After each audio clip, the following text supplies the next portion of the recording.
তো আমি লিখেছি মৌলের নাম, চিহ্ন আর যোজ্যতা।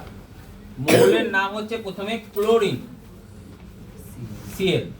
সিএল করে কি, একটা ইলেকট্রন ত্যাগ করে সিএল ইলেকট্রন গ্রহণ করে, যদি গ্রহণ করে সিএল মাইনাস হয়, আর সিএল মাইনাস যখনই হবে তার নাম হয়ে যাবে ক্লোরাইড।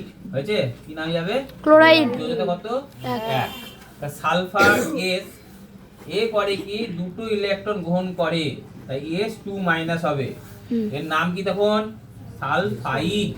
কি বললাম? সালফাইড। তাহলে ব্রোমিনে কি, বিআর।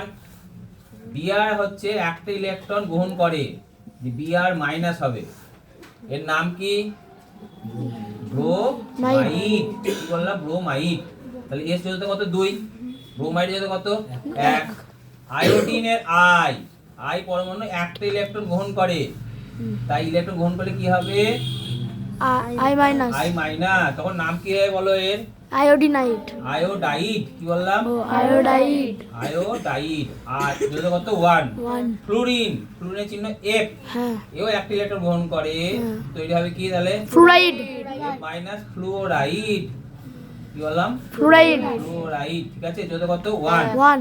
অক্সিজেনের চিহ্ন কি বলো? ও। ও করে কি, দুটো ইলেকট্রন গ্রহণ করে, তাই ও 2 মাইনাস। যোজ্যতা কত? 2। এর নাম কি হলো? অক্সাইড। কি বললাম? অক্সাইড। অক্সাইড। হাইড্রোজেনে এইচ, এইচ একটা ইলেকট্রন গ্রহণ করে, গ্রহণ করে তৈরি হবে এইচ মাইনাস, তাই নাম হচ্ছে হাইড্রাইড। হাইড্রাইড।